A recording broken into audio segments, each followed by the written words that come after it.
Stage 1, pressing for flight. We're go for launch. Let's light this candle. Yes, sir. Reading you loud and clear. Clear. The clock has started. The clock has started. 5, 4, 3, 2, 1. Liftoff. We have a liftoff.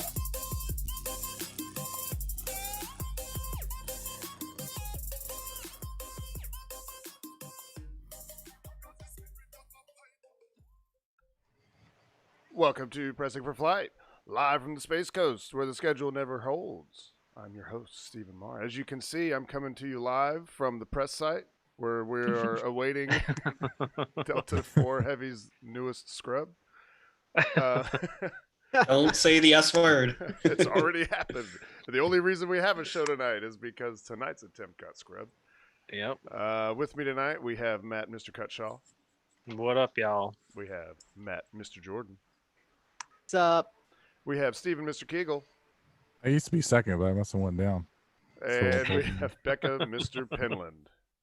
Who My microphone looks is lost in space. Yeah. Just like you. Just like your eyes.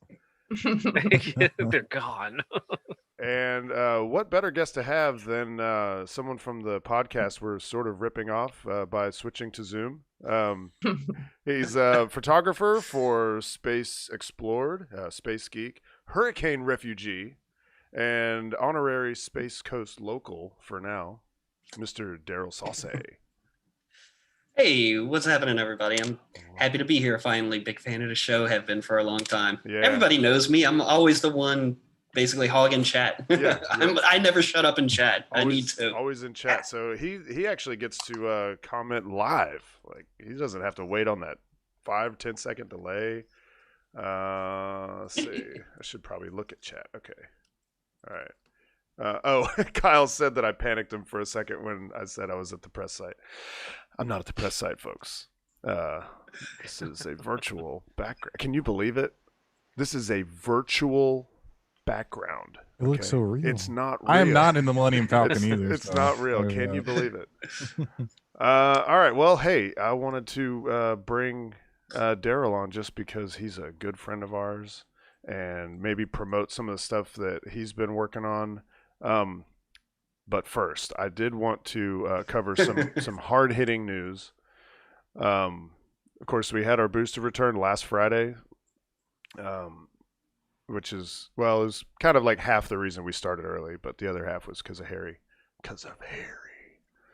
Anyway, the first picture that was taken was Bekah's squirrel, and we commented on how it looked like Super Squirrel? Yeah, superhero. And I didn't know if it was going to work, but I threw it out there that someone should throw a cape on this little hero. And Crystal came to the rescue. I love the little Thor. That's great. It's perfect. It's so I love beautiful. it so much. That is so awesome. Yeah. That's like everybody stop. Just everyone else go home. Crystal won. Yeah. Yeah. Sure. Don't You even have won the internet. Don't you even have won try. the internet. Yeah. Yeah. Yeah. Okay, so let's talk about Daryl. Well, I'll leave that squirrel. All right, so you're this is a new media outlet, right? I know it's you and like Zach Hall, right? Zach Hall started it, right? He's with 9 to 5 Mac, right? Yeah, Zach is actually, hang on a sec. Hey, what's your title with 9 to 5? Him and Seth are in the room with me. They decided to come and bug me tonight. Yeah, we're breaking the fourth wall here. Yeah, it might as well just break it early. So, like lead editor for 9 to 5 Mac or something like that. Like really high up there. Like a lot of people know his work and everything like that from 9 to 5 Mac. Right. And he got the spaceflight bug bit him. And yeah, he was he at the started same Space social. Explorer back in December. There he is.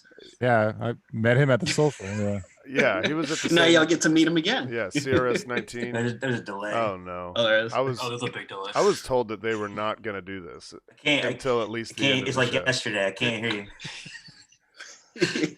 Y'all see what I got to deal with? Yeah. Come on. Well, Whoa, it's me from a few seconds ago. look, the sunglasses are bouncing around from person to person. Anyway, the first thing I go said whenever we got on here and I realized that they were behind you, I was like, how much alcohol has been consumed? Because that will have a direct impact on how many interruptions that they get. yes. Well, the first one is my fault because I actually looked back and said, "Hey, you." I had to turn around. So the first one's on me. Then the rest of them are on them. Okay. But no, Zach started it back in December, and he's been working with it and whatnot. And we had him as Seth and I had him as a guest on Rapid Unscheduled Discussions about a month or so ago. And he's like, "Hey, do you guys want to start writing stuff?" I'm like, hell yeah, we do. So the rest is history. Here we are. So that's cool. Everybody make sure, if you're not already following Space Explored, it's space_explored. The website? No, well, it's on Twitter. I'm looking at it. It says space _ Twitter handle. Yeah. Spaceexplored.com is the website. Right. I don't know. I live in Twitter now. I don't know. Forgive me. Yeah, Facebook is just going downhill. I'm not doing much on it anymore. I despise Facebook. It is a necessary evil, but I despise Unfortunately, Facebook. it's an election year. Yeah. Yes. Who wants to talk about that? Nobody. No. That's why you're here with us. Yeah. Okay, but the other person, the star of the show that you should also be following is Daryl Sausse. That's Sausse Images. If you're just listening to audio, you will not see it. It's SAUSSEIMAGES. Daryl lost a follower. Quiet down there, bro. He was at 421. He lost a Well, follower. good. Yeah, I noticed that a little while ago. I'm like, who did I lose? I think it's one of these two behind me. I haven't figured it out yet. Just to leave it at 420. They wanted to keep. Yeah, it at just to 420. leave it at 420. Okay, so when did you start photographing rockets? Like when did you get the bug? So, well, it's two different things. There's the space bug and the photography bug. I got both of them as a kid. The photography bug I got from my dad after the first time I saw pictures that he took from Vietnam. He bought himself a Canon AE1 camera. And for anybody who's familiar with old school Canons, that was like a really popular camera back in the day when they were only making like one or two cameras at a time. And he was taking pictures and stuff. And I saw one he had of a Huey helicopter, and he had such a fast shutter speed, he froze the blades. Like it was up in the air, froze the blades, like completely stopped. Right. And I was inspired by that. Later on, I took the photography merit badge in Boy Scouts, and we screwed up the developing process, but I still liked it. And then once I got older, finally got a camera of my own, and I've been into space ever since I was a kid as well. My parents would wake me up early in the morning to watch shuttle launches. I think they even kept me home from school once to watch one. And I kind of fell out of it. Oh yeah. Oh yeah, absolutely. And I think I fell out of it for a number of years, but once I got myself a new vehicle 2 years ago, I said, you know what? I bought this thing to be a road tripper. Let me take a road trip, see what it's like to photograph a launch. And the first one I came out to, scrubbed back so hard, I missed it. But I actually got out to where I was seeing it from. It was a Saturn V center.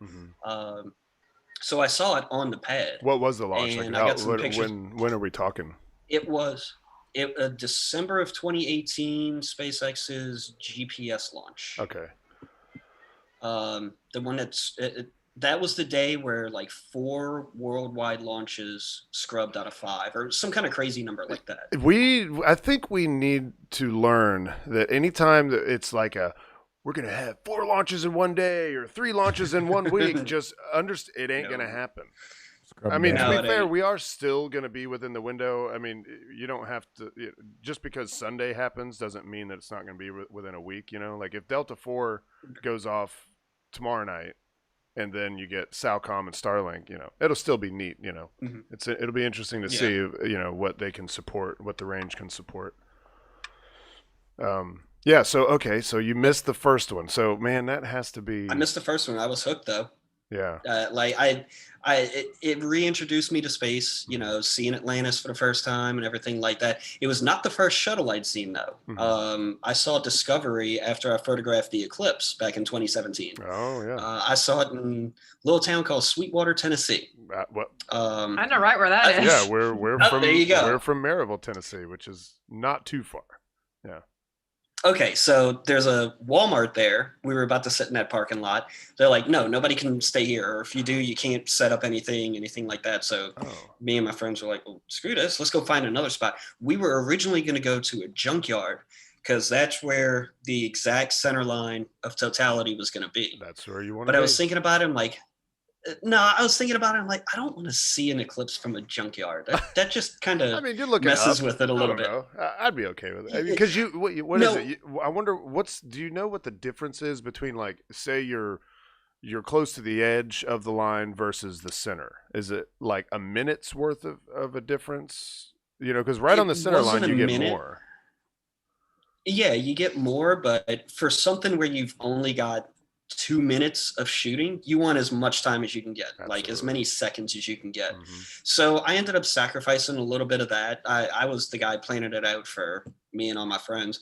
And there was a church kind of across the street from the Walmart, and they were charging like $20 a vehicle. They were raising money for a mission trip to I forget where, but we're more than happy to go there. They had AC, they had restrooms, they were cooking food. Like, hell yeah, let's go. Yeah, and that's where we saw it from. That reminds me of my experience. We didn't know exactly where we were going to be. Like we flew out to Colorado, me and my roommate and my girlfriend at the time, because we have some friends that live out there, and then we drove up into Wyoming, and we knew we were in the path, so we're like, all right, we're good. Now we just need to find a place to stay for the night. And we're going down the interstate, and we look off to the right side, and there's this huge field with like tents and stuff set up. And so we ask around, and they're like, yeah, you can just pay. It was like $40, and they let you, they had little plots, staked out or whatever, and you figure out how to lay an air mattress down on cactus, figure out how to make that work. Sounds comfortable. Yeah. Make sure you do it right the first time, so you're not laying in cactus. There was a trip to like a Dollar General or something, and they asked him for just some leftover cardboard, and so we laid that down, and that worked. Nice. Well, so after that, I went up to DC. I made like a whole week-long trip out of it, spent some time with my friends who lived in North Carolina. They were with me, so I went with them back to their house. That traffic for like 3 days afterwards, just trying to get away from the path of totality, was obnoxious. I was sitting in standstill traffic trying to go up through Virginia at like 10 o'clock at night, just because of the volume of people. It was nuts. Yeah. But I made it up to DC. I went to both of the Air and Space Museums and made my way back home. That was a hell of a week. Did you end up with anything good from the eclipse? Because I did not. I've learned a lot about photography since then. Yeah. Like I've just been getting so much better just doing rocket launches. And you're looking forward to that 2024. It's April, right, of 2024? That sounds right. So I'm going to go ahead. Share something. Yeah, go ahead. I've got some stuff. Oh, I need you to enable it. Allow it. I thought that I had already. Let's see. Don't feel bad. It gets Seth every time. It's okay. Advanced sharing options. Oh, who can share? There we go. There. All right. Okay. And does that work? Oh, there it is. Lightroom. Oh, now I gotta allow it. While you're doing, I got some usable stuff. I'm kind of thinking that. Well, that's gonna be 2024. I gotta quit Zoom to allow it. You have to quit Zoom to allow it. Yeah. Oh no. It's one of those things I gotta restart the program. So, no, I got some pretty good stuff from it. Nothing I can really, Photoshop and bring out the really good detail like some of the stuff you see from other people. But I was happy with it, and 7 years later, I get to try again. Yeah. So Yeah. And I was thinking, oh, that'll be a great opportunity for everybody to go down to Boca Chica because Texas is going to be a good spot. But by then, man, Yeah. ships could be flying regularly, right? yeah, you'd think so. Let's see. We wanted. Devo, your mic dropped real low. Yeah, I was wondering if it was just me. Oh, wow, it really did. All right. Oh, yeah, I thought it was me. Troubleshoot here. Oh, wow. Can you even broke hear it. us right now? I'm muted. I don't think he can hear us. Yes, I can. Steve-O! Steve-O! Hold on. I think he's messing with us now. No, I'm not. You got it. Oh, okay. He's totally effing with us. How's that? He's in the zone. Yeah. Look at his eyes. I don't know how that. Yeah, I knew where to There go. you There you go. go. Yeah, is that better? Hi. That's weird. Yeah, sometimes Windows likes to take control. It doesn't usually dip the volume that much, though. Anyway, so you guys took a flight, and I wanted to talk about that. Yes. Yeah, you guys took some really good aerial stuff from whatever the port helicopter. What time of day was this when you went out? This was pretty much right at sunset. The sun was still up, but it was really close to the horizon when we were up in the air. Yeah, this is that kind of light that's really tough to get. Find that nice balance between ISO and shutter speed and sharpness and everything. Oh, yeah. Oh, for viewers, by the way, in case you don't recognize this is the Kennedy Space Center Visitor Complex here. Yep. Beautiful. Now that one with the VAB, I'm actually thinking about getting that printed for myself. Yeah, that's just for the heck of it. And then you got 39B behind it there. Mm-hmm. Yeah, that's Yeah, nice. that's just so much awesome. Yeah. And then this is awesome. Yeah. Oh. So yeah, that's the perspective you'd see if you were landing the shuttle. So tell and from what I understand, they can go either way on the runway to land stuff too. They could go either way, and there is a foot race that happens every year. They skipped it this year, obviously, but there's a foot race that happens right around Easter weekend where you run that, and it's like a 10K. What? Yeah. Oh, what? Down, I will and be back, at the next one. Is it down and back? Or I think it's like down and back 5 times or some ridiculous. Oh, okay. But yeah. Because it's like what, 3 miles long or something crazy? Yeah, something like that.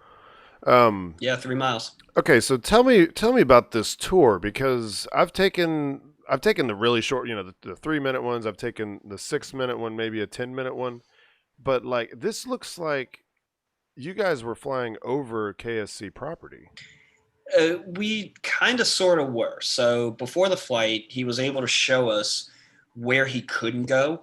Mm-hmm. And it was just, if anybody's seen the TFRs that get tweeted out, it's basically like big circles. Sometimes it'll be a little bit different shape based on what's going on. Yeah. The circles I remember seeing was like around the Air Force Base. And I believe another one, I guess the center of it was around 39. And there's a little gap in between, but we weren't going to go between them.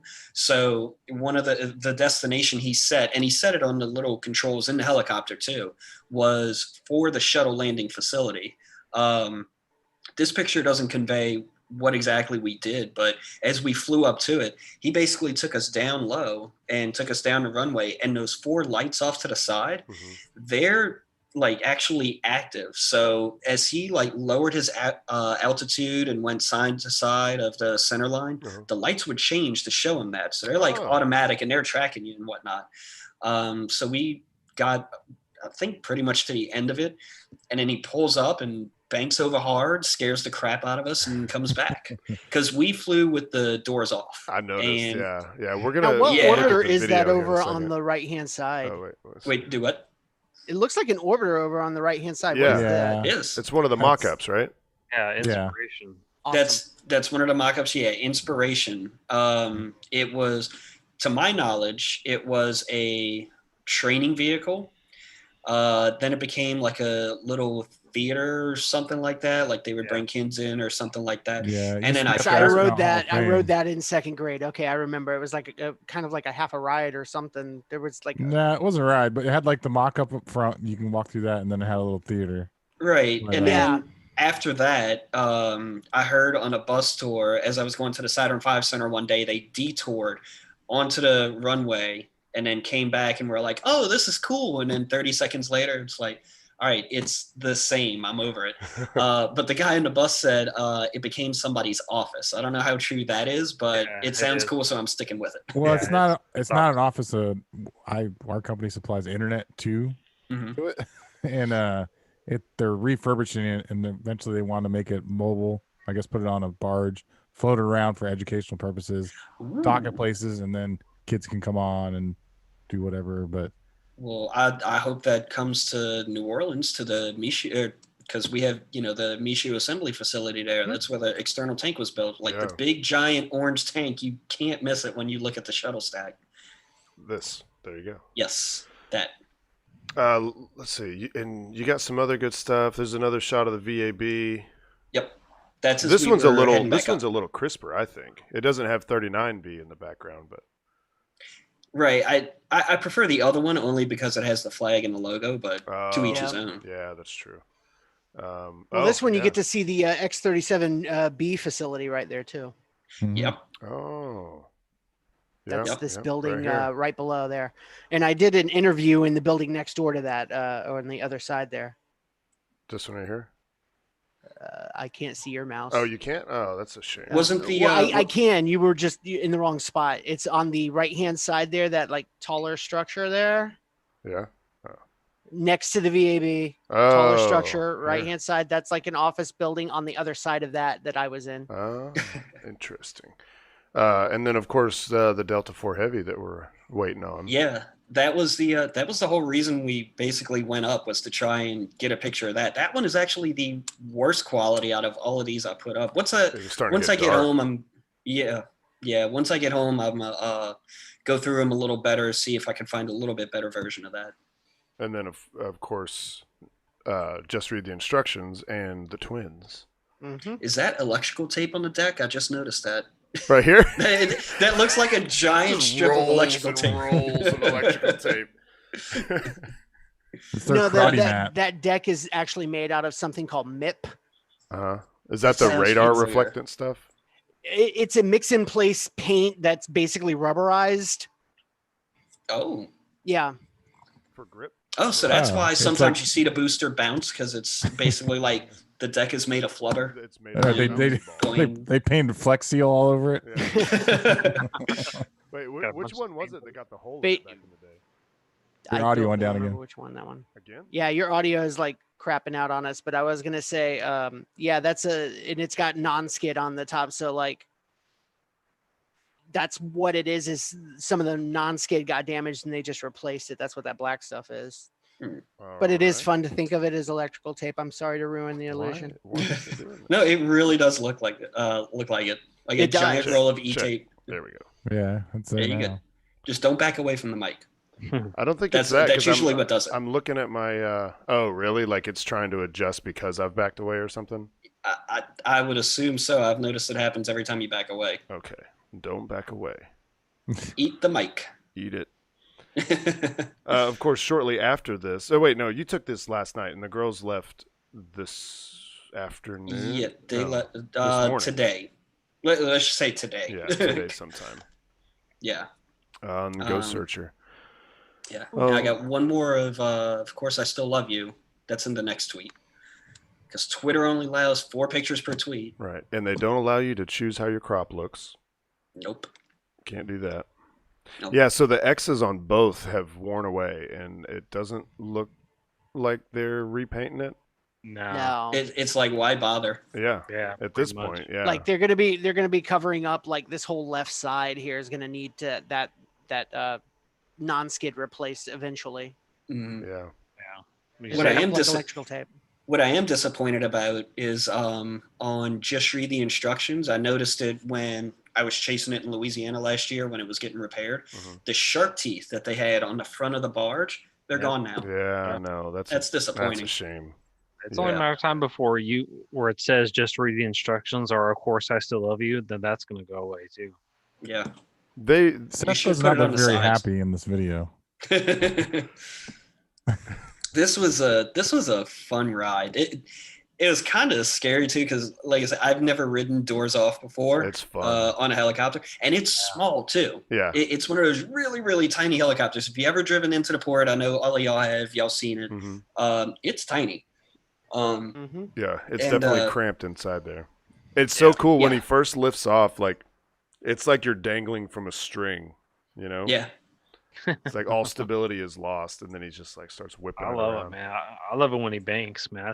That's Oh yeah, it's thrilling. Yeah. Holy crap! Yeah, when he banks and with no doors on, he turns to the side, and I just look straight down, and there's ground or water below me whenever he does it. I know when he's right over the channel, and then they bank, and you're just looking straight into the water. Yeah, I love it. And I went up. Go ahead. What was even crazier is that before we got on there, I was expecting like 5-point harness to be really connected to the seat and whatnot. No, this is like a seatbelt in your car, from like the comes 80s over your shoulder. Yeah. Yeah. And I'm not going to make you go through the whole video. In fact, No. I had it written, I think at like 12 minutes, 30 seconds. Okay. I think you can see a point. I can't remember if that's where he banks. Where is it at? Yeah, right there. Oh yeah, he's about to bank hard. This is at the end of the shuttle facility. Okay, you guys are flying over the runway right now. So you see, I hold on. It's like, oh crap. But there was also times I had my 600mm lens with me, and when that thing extends out, it extends far. Yeah. And he said, "Don't put your hands outside of where the door would be, because we're moving at like 100 miles an hour, so that wind is gonna catch you." Right. And there's a couple of times, you may see it here in a second, where I try and extend it out, and it catches the wind a little bit and like jerks in my hand. Oh, yeah, crap. yeah, wants to throw it down. Yeah, and I don't want to lose that. The first time I 'Cause ever that's flew expensive. with doors off, I had 2 cameras, and it kind of sucks when you have 2 cameras with the strap on, because whichever one's underneath, when you go to pull it up, it's like pulling on the other one. It makes it kind of awkward. So I went up with one on a strap and one not on a strap, and just kind of went with it, and that was a little nerve-wracking. He likes to live dangerously. Yeah, when he told us about stuff falling out, like people have lost cell phones out of their keys, wallets, everything like that. I'm like, oh god, I'm checking my pockets, making sure they're secured shut and everything like that. I'm like, I do not want to lose anything. Yeah. Especially this far away from home. Right. Oh man, that's awesome. Yeah. For anyone who hasn't done it, go do it. It's Cocoa Beach helicopters. Right as you pull into the port area, you can't miss it. Right across from Exploration Tower, yellow helicopter. And the short Spring for doors off. Yeah, definitely spring for the doors off. Yeah, it's a little extra. You can even spring to get the video of this like we did. Mm-hmm. And the like the short trips, if you just want to see like the SpaceX stuff from the air, a 6-minute trip is not that expensive. I think it's like $40 a person or something like that. So it's definitely worth it. Yeah, it's reasonable. But this trip will take you, this one we did, again, pricier, but takes you all the way to the shuttle landing facility and all the way back. I think that's so cool that they allow that. Like, I wouldn't have thought that they would be allowed to fly over Kennedy property. I like how Seth is just like spraying and praying right now. He's just randomly taking pictures. Yeah, they usually you have to ask permission from the tower to fly over. Because in my boss's plane, we went over one time and flew over the runway. Oh, yeah. I asked him about it after, and he said, occasionally you'd hear him make call outs, like actually over the radio where he's not talking to us. Mm-hmm. I asked him about it, and I said, are you communicating with any particular tower, like at the one at Kennedy or something like that? He's like, no, they're just like broadcasting the blind, basically let people know where you're at. He doesn't technically fly over whatever that road is that like leads to the VAB from the visitor center and whatnot, whatever that is. He didn't cross over that. So he stayed south of that on the west side of it. Oh, the west. Okay. Yeah, look at us all holding on for dear life at that point. Zach's behind me. He's holding on. I'm holding on to like the window frame. Yeah, danger. Exactly. That's what went through my head every time when he would make that bang. And he's just sitting there like it's nothing. Like, okay, let's go this way. Yeah. Well, when you bank, the centrifugal force presses you down in the seat, so it's like even if you weren't holding on, you're not gonna fall out. Probably. Right. You know. Yeah, probably. Probably. That's the odds you want. I mean, Yeah. and you have the seatbelt, so you're not going anywhere. Yeah, and the last one he did, it's in the second video. For some reason, the GoPro he used broke it up into 2 videos. But in the second video, when we went to head back to land, at that point, we actually flew over the Cocoa Beach area a little bit, and then went over the water and flew straight back up the channel. The last bank he did, not only did he bank left, he pulled up and did it. So he added an extra move in there on us, like, oh, God. I Holding on for dear life, like I said. Yeah, He gave you a few G's for your money. He was like, these nerds look comfortable. I'm gonna mess with them. Hey, you guys should have brought a NASA shirt for the guy. They can match. Yeah, probably. I'm Everyone's sure got he's them. got some. He has a Ron John shirt on. He's all right. Yeah, It looks like a Ron John shirt. I don't know. No, it was. I couldn't tell what it No, was. It no. wasn't Ron John, no. Because I was there earlier that day. It wasn't a Ron John shirt. I was buying some more NASA themed underwear. NASA themed underwear. Shooting Yeah. for the stars. As Yeah, one is wont to do. Yeah, you didn't know they had that there? The what's that brand? PSD. They got a lot of nice space themed underwear. They do other themes too, but yeah, they got some new stuff over there that I didn't have yet, so I had to pick those up. Okay. That's You cool. get like blueprints of the lunar orbiter or something on your pants. No, that wasn't one. One of the old ones I have is just like the meatball logo on a star field. It's just like right on the center, front and back. Another one I have is the space shuttle logo. Any fans of Rapid Unscheduled Discussions, you might see the shirt that Seth wears every now and again. Uh-huh. It's that logo on underwear. I can no longer wear that shirt. He can no longer wear that shirt. He has to burn it. I've ruined him. Okay, I could really watch this. I could watch this whole thing, honestly. I like aerial stuff is so much fun to me. I love. Oh, like, yeah. It just looks so different than what you're used to. Like I've stood on this beach a million times, but seeing it from the air is just so much cooler. A Oh, yeah. small plane is a lot harder to photograph from. I'm gonna tell you that right now. Oh yeah, there's a lot of vibrations going on, and the Holy centrifugal force is throwing your lens, this way and that. This whole thing, Yeah. the whole time. And then as you pass things so quickly, and you're just like you're trying to turn around and get the shot. Yep. Yeah. Yeah. Now he said he couldn't hover because yeah, we had a weight limit problem. So we were kind of over the weight limits and whatnot. There's that bank that I was talking about where yeah. he pulled up and did it. So you see the water right there below me. No, because we were over the weight limit with the 3 of us in the gear, he had to take fuel out of the helicopter. So we had to constantly be moving the whole time. He couldn't stop and hover so we can get like really sharp pictures of something. Yeah.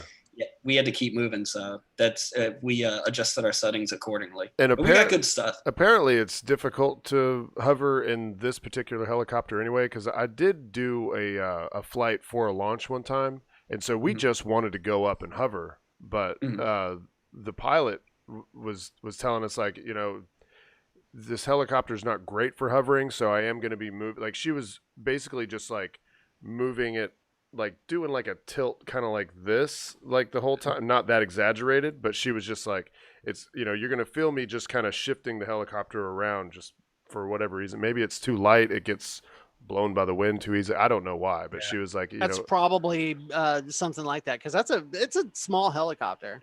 Oh yeah, definitely small. Like you see how close I am to him. He had to constantly remind me, like, make sure you're not bumping into me with that stuff. So here I am, just kind of hunching in Smacking on into myself. him every time you like go to take a shot. You're like smacking him in the face. Yeah. Right. It wasn't a problem though. It ended up not being bad. And then you're like, hey, let's try what's it called? The auto rotation. Let's try that.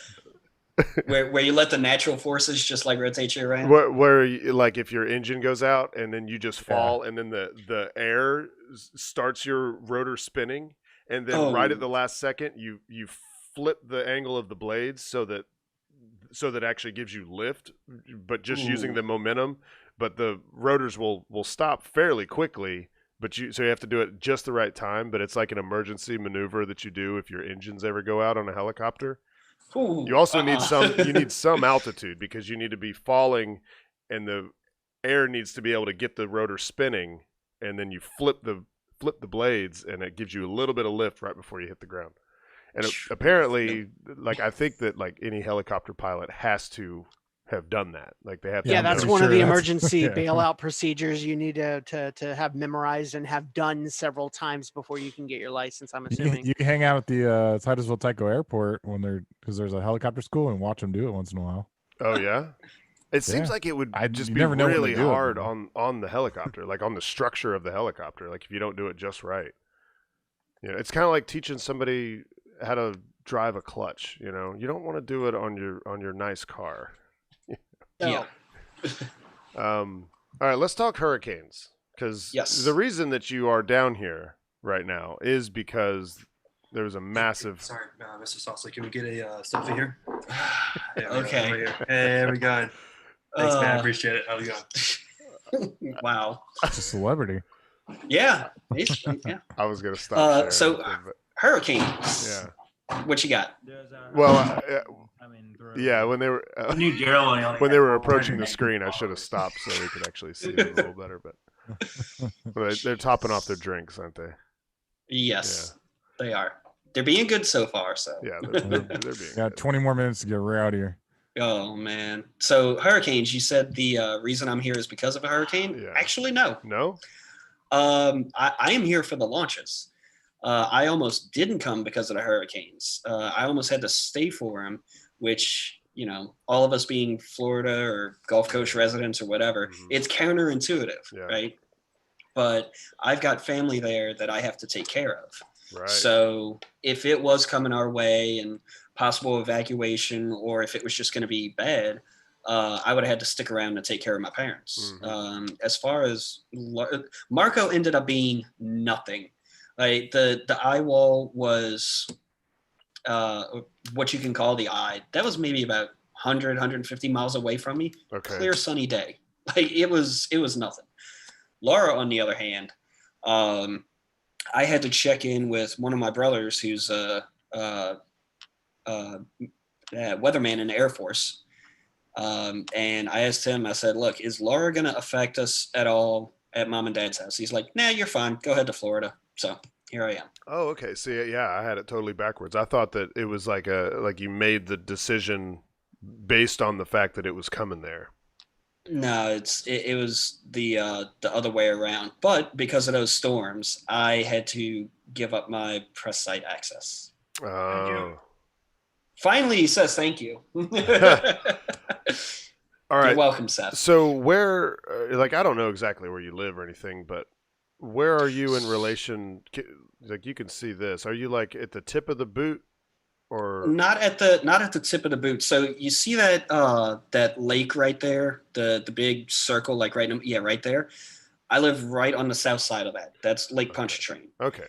And Laura made landfall the complete opposite side of the state, on the west side in Cameron, Louisiana. The eye went right over Lake Charles, Louisiana, which I'm a little familiar with. I got sent there to work for a little while 2 years ago, so I knew my way around downtown. I was staying up till 5 a.m. last night, just watching live stream videos from a guy named Reed Timmer. Oh yeah, yeah. Storm Chasers. yeah. That's how I learned about him, was Storm Chasers on Discovery Channel. Yeah, he's pretty insane, and he's Yeah. got a cute little dog too that he takes with him occasionally. Yeah. No, he had a live stream going the whole time, and I was just obsessively watching it till like 5 a.m. Yeah. when for some reason he abandoned his car for like 2 hours to go ride with someone else to pick up some kind of What? sensor that they left behind, and then I guess they eventually came back and got it. I would assume. Wow. But yeah, it was pretty wild. I said to Seth earlier today, I kind of low key wanted to be there, be part of that, because Well, that's how I am, man. Like it's when both Irma and Dorian, when they were approaching, like Irma was, I guess, a little more serious. Well, I don't know, but it's like there are people around me. Like my roommate errs on the side of caution. Of course, he's got family in Ohio that's like, you could just come here right now, and they're like trying to bug him, and then my girlfriend at the time too. During Irma, she had family in Tennessee. Like, you got to get out of there, and I'm like, let's continue to watch the forecast. But I mean, there is that. I just have that curiosity. I want to see what it's like, and I'm not even sure that if the eye was coming straight for us, that I would choose to leave. And it's also the intensity of it, because like Florida folks are just like us. If it's a storm or a 1, we're not leaving for it. We're going out to the store and buying alcohol. For it. 3 and below, I don't go anywhere. Right. Yeah. 3 and below. Yeah. Well, 3 can be pretty rough on the coast. Yeah, it can. Yeah, you got to factor in where exactly you're at too. So I'm in the middle of the state, so like I'm okay with a 3. Right. Yeah. Now this one just kept strengthening and strengthening. They were saying it was going to make landfall as a 2, then a 3. It got up to 4, and it was 7 miles per hour short of being a Category 5 hurricane. Right. And you haven't heard of any levees breaking or anything Katrina-like or anything like that, have you? No, and that's you mentioned the levees. That's what did in Katrina was levees failing. Right. That's what flooded New Orleans. If it wasn't for those in 2 or 3 different spots, Katrina wouldn't have been as bad as it was. Everything I had went underwater in that hurricane. Like, it was widespread and extensive throughout the entire New Orleans metro area. Yeah. But this one, Lake Charles, isn't protected by a levee system like we are, because they don't need it. Because they're not under sea level. Right. I live literally 8 feet under sea level in New feet. Orleans. Wow. 8 feet. Yeah. Give or take a little bit, depending on where you're exactly at, but the average is 8 feet under sea level. Yeah. This GIF, I bookmarked it just because I thought it was interesting. I'm glad that somebody did this. Dakota Smith, by the way, if you're not following him on Twitter, it's Weather Dak. It just posts some really great like satellite imagery and stuff like that. Kind of like what Harry does, but for weather. But this is like the progression of the forecast. And what's funny is last night on our other podcast, Verbal Assault, I was saying, like, look at this, like what their initial prediction was and how far off they were. But he's saying like how they were doing a great job. And I guess that's right, because it did follow the cone the whole way. It just kind of altered a little bit along the way. Yeah, it kept altering and moving west in the cone and whatnot. And if you were to overlay Marco and Laura, they actually crisscrossed. Oh, they did. The cones, if you would overlay them just like this animated GIF, they crossed over each other. So Marco was supposed to make landfall where Laura did. Laura was supposed to make landfall in the Panhandle. Oh. Yeah. So you can see why I had to, move my plans around and everything like that. And the forecasters, all the weather models, spaghetti models, everything like that, they've never had to work 2 storms like this at the same time. That's why it was constantly changing. Like, they were really stressed out for this stuff. I'm sure. More so than normal. Yeah, and I think what a lot of people don't realize is when you're actually on the coast and you're potentially going to be impacted by it, like 50 or 100 miles can make a pretty big difference. Determining if you need to go anywhere. Yep. So you're like watching right up, just every 6 hours or whatever it is that they release the new forecast. You're like, where is it going to hit? Where's it coming in? Because if it's 50 miles south of me, I'm not that concerned. But if it's on me, then I am. Yeah. I did see I don't know if it was a tweet or a Facebook thing or whatnot, but some people said what they're really worried about with storms, like a Cat 1 or a tropical storm or something like that, it's not the damage. It's going for days at a time without AC in 90-degree weather and 100% humidity. Yep. Absolutely. That is the worst. Is the worst thing. Yeah, we were without power for 7 days after Irma. Oof. Yep, same here. Yep. Okay, so let's move on to some actual space news, because last week, the very next day after our show, we had a booster return. And I thought it would be nice to feature Bekah's photo that she just posted today. Woo! Was this the one that Twitter cropped in a weird way? No, that was mine. Oh, okay. Yeah. Twitter sucks. If you it's got to be a pretty good picture to convince me to want to post a portrait mode.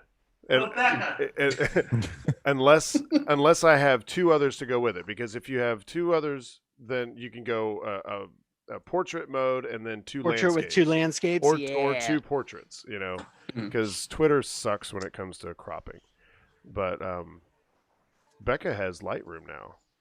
Oh, And I paid for it. Oh, you did Moving go ahead and on pay up. for it? Yeah, I did. now which one? Creative Cloud or Classic? Phone. I don't know. She got it on her phone. She got it on her phone. So that's probably Creative Cloud. If she can edit the same thing on her phone and her computer, like back to back, that's going to be Creative Cloud. I That's use the one Classic. that's the one a lot of people are swapping back to. Is Classic. Yeah, 'Cause, I've looked at Creative Yeah. Cloud and I don't like what I see. It is great for being able to do stuff on the go. That's what I've been using for a long time. But Adobe put out a bad update a couple weeks ago, and John Krause made a big stink about it. But it deleted a lot of his stuff. Oh, I Like, saw that. Just straight up got rid of it. Yeah, I and saw don't- Trevor I don't mention think he it had too. it backed up. I don't know if it happened to Yeah. Trevor or if he was just kind of parroting what John had said. Yeah, now I have everything, backed up 2 or 3 times. Like I'll put it in Lightroom, but I won't get rid of it off the card until I have it on a drive somewhere. Yep. Bingo. That's the way you got to do it. One thing I'd like to know, because Bekah's obviously she's getting into this, but right now she's just using her phone. Is there, like, what's the recommended RAW camera app for iPhone? Because there's some weird things that the that the iPhone camera does sometimes to images whenever you go to start editing it. What do you say? Wait, so basically the iPhone does not support RAW images? Is that Not what you're saying? native, not the native app, but Oh. but you can get an app that will take photos in RAW. Funny enough, I happen to have an Apple expert right behind me. Oh, look, he put it in chat. Prove it. Halide. Halide? He lied. Yeah, Is that the name that's of the it? one. Okay. Yeah. And it's probably what, like $5 or $10? Uh, And you can't do it with the Halide, yes, Halide. $5-10. How much does it cost? Enough. Enough. and the All right. one downside is I'm in. for whatever reason the ultra wide is not capable of shooting in RAW. I don't understand that. It's only the regular and the zoom. I don't know. I'm a iPhone or Android user. And But I have a MacBook Mhm. in front of me, and I have a brand new iMac waiting for me at home. Go figure. go- Oh, and an iPad Pro. The only thing I don't have Apple's is the damn phone. Get a phone. So, but No. you seem surprised that the native app doesn't do RAW. Do some Android phones shoot in RAW if you want it to? I don't know. Anything I shoot with my phone, I don't put in Lightroom. I just, if I need to adjust anything on it, I'll use the native app. And it's just the kind of thing, I'll share from straight from the phone or something like that. But it's not anything I ever really go back and just edit. Bekah, Being somebody who has 4 DSLRs, I don't expect to try and take anything print quality or anything like that with my phone. So I True. never bother with it. It's true, but you don't always have your DSLR. That's kind of my thinking behind it. Maybe. Usually do. Usually, I usually have a go bag prepped with one of my lower end cameras and one basic lens to go with it, just to keep on me, just in case. Bekah, how are you liking Lightroom versus using the native app? I have a hard time with change, and so that's really the only drawback, is that I'm used to the editing in the native situation. Yeah. But I do like the options that I have. There's more options. Yeah. And I'm having a good time figuring stuff out. Yeah. I Been really putting up some good stuff. Yeah, I think she's doing great.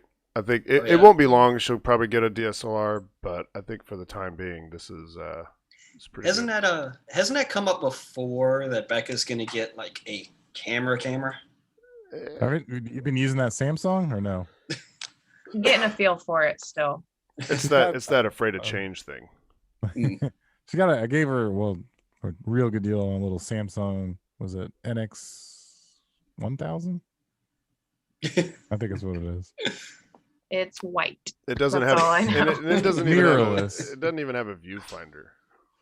Yeah, it's mirrorless. Yeah, it's only live view.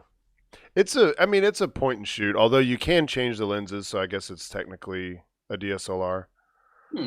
But it's more like the kind of thing you'd learn on. You don't want to start stocking up a bunch of lenses because at some point you're going to get something, either a Canon or a Nikon. Right. Or Sony. And it's kind of tough to swap brands too. Yeah, once you start getting lenses, it's like, it's hard to want to get. Yeah. Or just sell them to Seth. He'll buy them. I'll take anything. Sell him Nikon lenses and nothing else. No, not Nikon. Anything but Nikon. Uh-oh. I got an Asus router for sale. Is you need a router? Ooh. All right, so after booster return, because of course this was booster 1049. It's flown. They just heard it. They just caught up. This one's flown 6 times now. Let me think. Can I get it right? The first one was okay. I'm not gonna remember. I know it's done an Iridium, a Telstar. That was the first one. Telstar 18 Vantage, and then an Iridium, and then all Starlink. Mm-hmm. And it was interesting to see the progression of the Soot or Scorch. It's debatable. I don't have shots from every booster return for this one because Iridium is West Coast, so that returned to the Port of LA, so I definitely don't have that. And then for whatever reason, I missed one of the returns. I think it was the 3rd or 4th or whatever. But you can definitely tell a difference. Now, between the 5th, like this is the 5th, and then this is the 6th, and you can't really tell a big difference. And I'm wondering if it's because it was 2 back-to-back, and then these others are a little more separated, or if it's just at a certain point you just aren't going to see much of a difference. And also one thing to keep in mind is these two are 2 different sides of it. And I was looking for a way to tell which way it's turning other than just looking at the scorch marks. There's this little doohickey up here. I don't know what it is. I'm sure some people do. But I think that's some kind of access port because if you notice, they have the same exact looking thing, like same shape, same bolt holes and whatnot on starships now. Okay. All right. Good point. Okay. But you could tell that these 2 images here are not the same side. Unfortunately, it landed in a different way, so I didn't get to get a picture of the same side of it. But I've been wondering, and a lot of other people have been wondering, is it Scorch? Is it Soot? Is it both? If you remember when they first started reflying boosters, they did clean them. And you can see here that there is some discoloration between the second stage and the first stage. I don't know how well that comes across on the stream. Or is that the inner stage? Well, the inner stage is this is a block 3 or block 4, so it's not going to be a black one. But if you look down here, you can see where those scorch marks or soot lines or whatever would be. You see? Right. Mm-hmm. And I guess it's sort of anecdotal, but remembering back when it was a big deal, they were reflying for the first time. That's what this is. This is from SES 10 when they did their first reflight, which I was here for that. I think this might have been the first launch that I saw. So they did clean it off or repaint it or something, and then they did that for the first 3. It was in fact, I have the list up here. It was,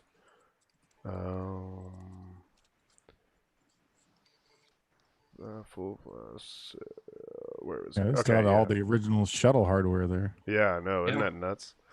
So SES 10 was the first reflight, and then and I've told everybody, make sure if you're ever wondering about the boosters, man, this is great. Just Google Falcon 9 booster wiki and you will find it. And the second one is Bulgaria Sat, and then the third one was another SES satellite. And those ones, whenever I was looking all this up, because somebody had asked something, there was a conversation about, if they always cleaned them, or if they always, flew them dirty, or if they used to clean them off. And so I was just trying to figure out how many missions did they go before they just said screw it and stopped cleaning them off. And it was 3. It was those first 3. But the point of all this is I did a very, very scientific experiment the other day. I was, the other day. It was more than a week ago because I was going to talk about this last week. We ran out of time. So I took a pint glass, and I took a lighter, and I like sooted it up. You take a lighter and you know what I mean? Like you let just the tip of the flame touch the glass, and it'll get all sooty. And I was trying to see, because I had recently driven past a booster that was parked at 39A outside the hangar. And the angle I was going by it, I could see the sun. It was kind of like this angle I'm showing right here. I was kind of like looking down the length of the booster. And I'm thinking, okay, if it's sooty, and this is before I did this experiment, if it's sooty, it's not gonna reflect as well. It's gonna be like a matte finish, almost like it'll have a lower albedo.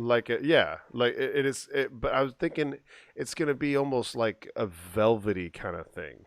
And so I was like, all right, well, let me just get something and make it sooty, and then I'll try to look down the barrel of it like I was there. And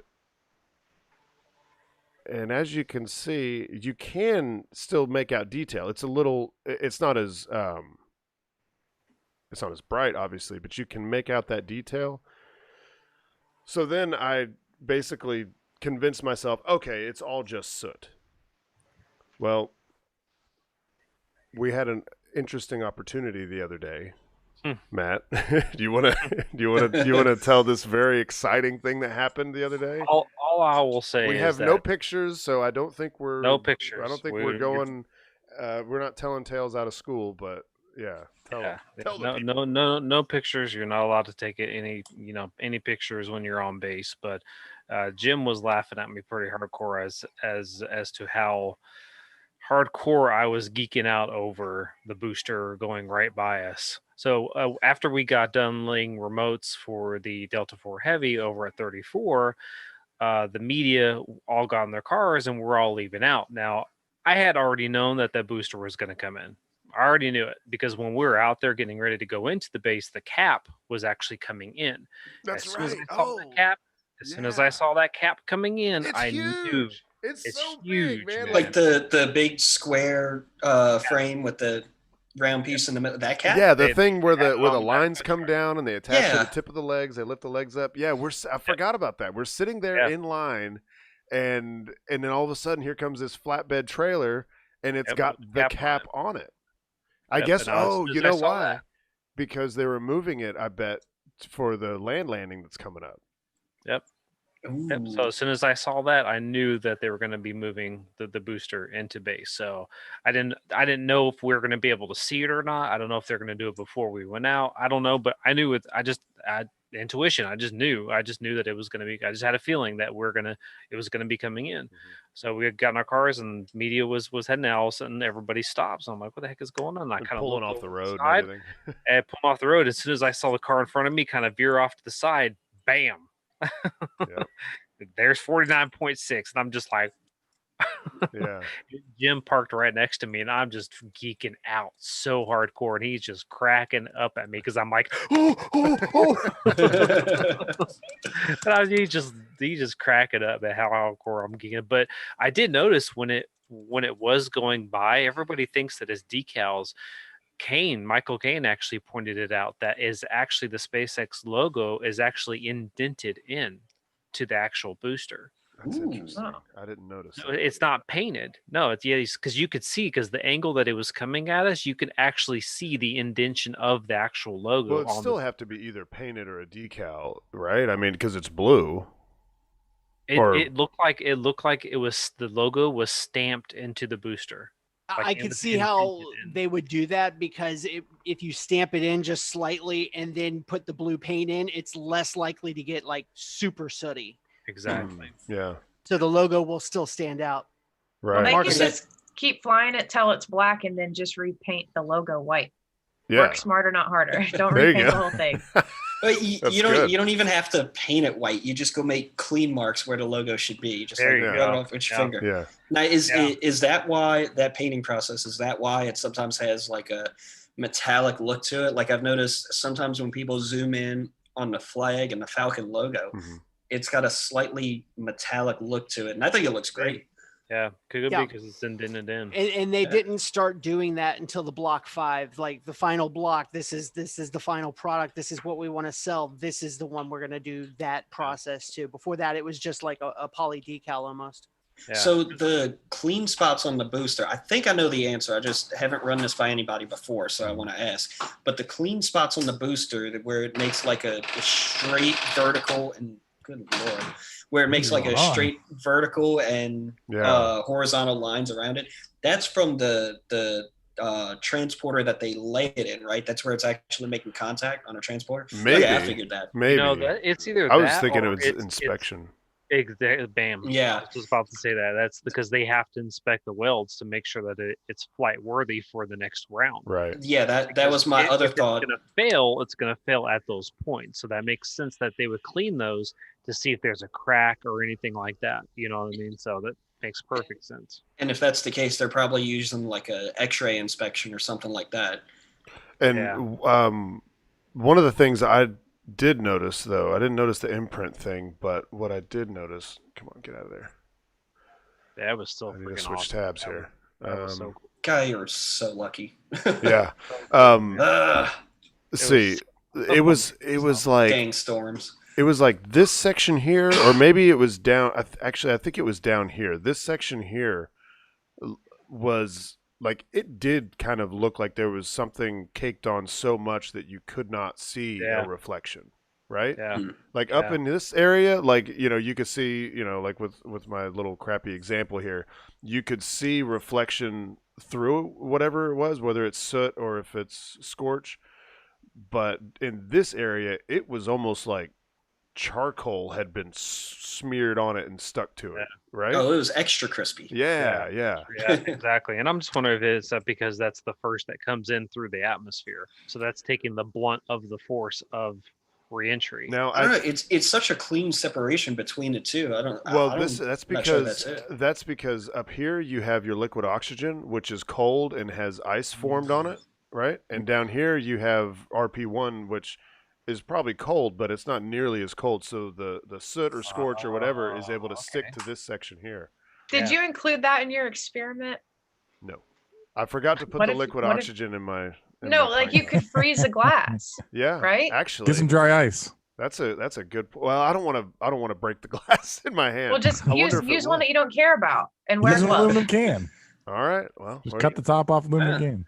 Get a hold of Bill. Get some of them shot glasses. Oh yeah, aluminum, because it is aluminum. That would really be a better example. Yeah, your Coors Light bottle is almost like a rocket. So hey, this is Miller Lite. Oh, sorry, Miller Lite. Okay. I got the brands mixed up. It's a fine Pilsner. What, Natty Light? Now here's another one for y'all. Okay. You ever notice the legs on a booster when they finally fold them up?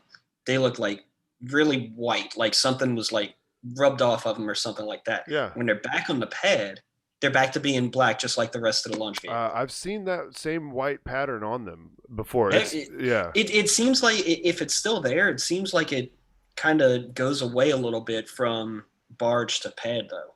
Am I crazy? Am I the only one that notices that? Y'all can say yes. I'm used to it. I mean, you are crazy, but I'm not sure if that's your fault. I think it would take. Let's put a pin in that, because I'm pretty sure I have some at the pad shots that will display the white thing, whatever that is. I think it's speckles. But you know what I'm talking about, right? Yeah, where it's like the edges will have it the most, right? Where there's these kind of edges in it. It's Not around the it's outside, close. I'm saying, but like where it's No, it's like all over it, and it gets worse the further out toward the footpad you get. The footpad itself doesn't have it, though. I think that Like once it's actually sitting on the deck. I think that happens as it's landing when the flame is hitting the deck and it's spreading out. I think it's hitting. I don't know if they're painted. I don't think they're painted, but No, I think I don't it's think so either. scorching them in some way. But Or what if it's the saltwater air getting to them that from could that be. long ride back in? Yeah, that could be too. Yeah. Oh man, that's okay. That's another good question. We got to try. Yeah. Put a pin in that. We'll work on that another time. Maybe I'll bring it up to Gavin, or I don't know if Gavin would know. Maybe Julia might have some insight on it or something. But happened to go to lunch with a couple folks and asked. We were talking about this, and Krause happened to remember a tweet that Elon. He replied to Everyday Astronaut, and he was able to find it. And the tweet from Elon is re-entry scorch marks, not simple soot, can't wipe it off. Which means that when they were doing the cleaning process, they were actually just throwing a coat of paint on there. I doubt it. I think that I think maybe he's not saying that it can't. Well, he is saying it can't. You can't wipe it off. It literally says can't wipe it off. But I maybe not easily, or maybe they have to actually grind it. I don't think they would grind something like that, but I could see them like when they were first starting the program and they're trying to make it look as shiny and new as possible. They might have repainted the first few, and then realized that was not cost effective. Yeah, and which here is probably why they stopped. You can see that they're that line. Yeah, that line goes through the decals or paint or whatever they are, and it is affecting that. Let me see if I can. You think that's some kind of line inside that's at a different temperature than the rest of it, like stuff's flowing up and down? No, I think that's a weld inspection.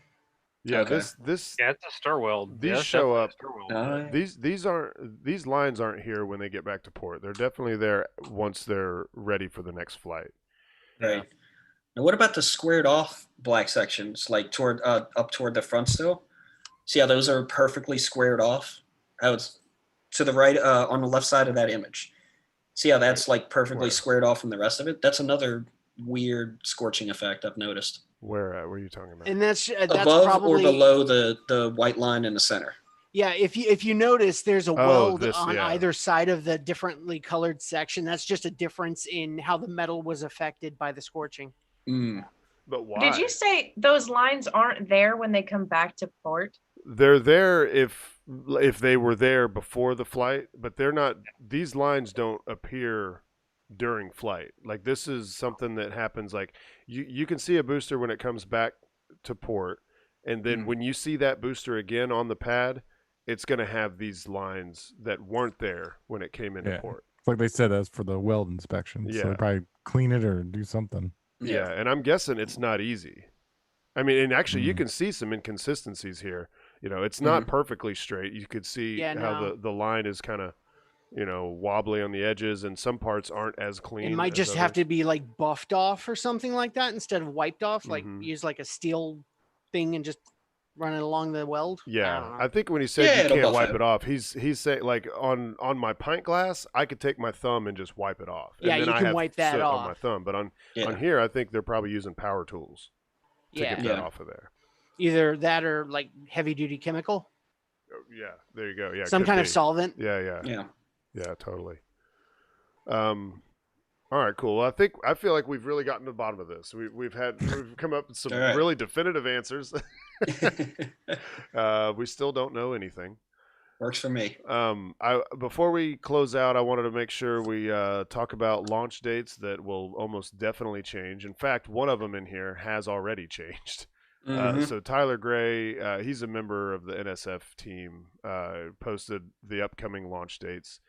So you've got Electron tomorrow night, 11:05. Well, actually no, because that got delayed to Saturday because of weather.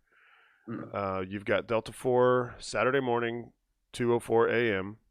Hopefully, fingers crossed. Starship might be hopping on Saturday again. This will be SN6, not the same one that hopped the other day or Correct. other week or whatever. And I'm then glad they changed it to Saturday because I'm actually going to go out. No. for Starship? No. For Delta Heavy. Oh yeah. Oh yeah, because I'll go out to the media's fight.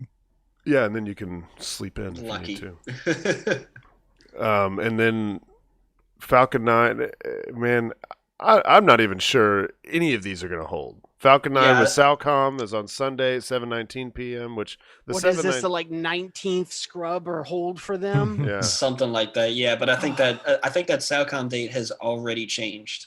So what we don't know, but just indefinitely pushed back. I think like the Starlink might come before. Right. Okay. Because which I should have pulled that up, but Julia noticed that that the twins they made it to the landing zone for the fairings, and now they're already heading north.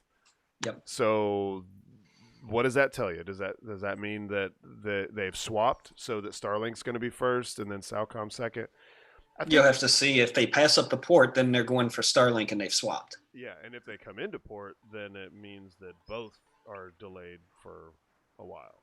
Plus, she had a barge go out today too. That's right. Yeah, that's obviously for Starlink because Salcom is a return to landing site or a return to launch site. That's the one. I don't know what I'm more upset about, the Delta 4 or the Salcom that I'm missing. I think it's the Salcom because high up on my list for pictures to get, there was an Atlas 5. Now I've got that covered thanks to Perseverance. Delta 4 Heavy and a booster coming back to land at RTLS. You've been here for a Falcon Heavy, haven't you? I was, but I was so dang far away. When I take my launch pictures, I like to be up close and personal with them. Yep. Figuratively, literally, however you want to read that. Spiritually. Yes, there you go. We'll go with spiritually. So I want a close-up picture of a booster coming back to land. So my plan was to be at the very end of Jetty Pier, or at least as far north on Cocoa Beach as I can get. Not as it's actually landing, but as it's coming back through the atmosphere, burning, maybe catching the legs popping out. That's what I want. Cherry down.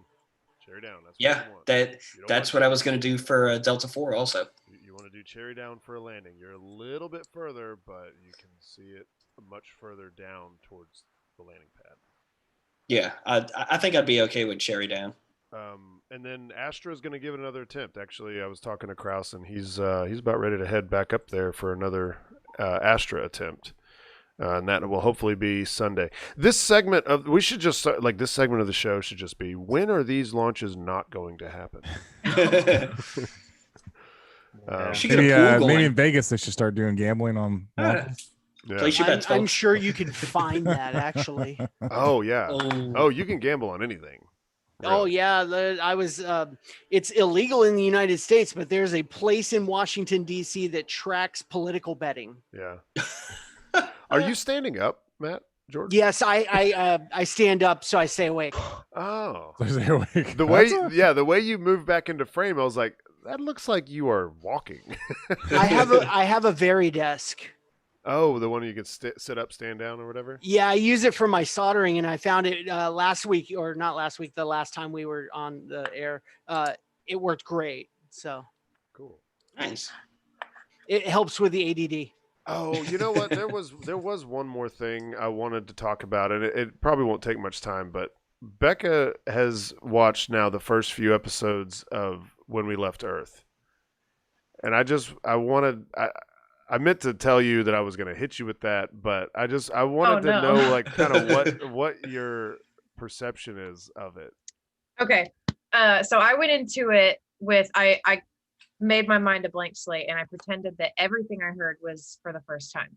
Some of the stuff I already knew and some of the stuff I did not, but I just pretended like I was learning everything for the first time. And so it's really thrilling, and it's really cool to see how there was a goal set, and then it happened, like how they were like, we're going to do this. And then all of the insane things that they had to do to actually accomplish that. Yeah.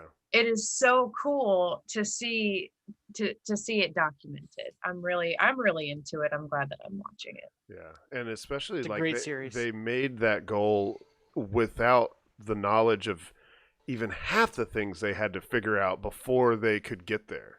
You know, Yeah. they hadn't done rendezvous, they hadn't done extravehicular activity, they hadn't done, you know, any of that. All they had done is at that point they had only put Alan Shepard into space, not even into orbit, right? Or had Gus flown at that point? No. It was No, just it was Alan. right after Shepard. Yeah. Yep. And another thing is, astronauts are really cool. Yeah. Like They really are. It's really cool to watch them and to just try to put yourself in their shoes. It's impossible to do, but to imagine being the first person to do the things that they were the first people to do, and Yeah. it's just they're really cool.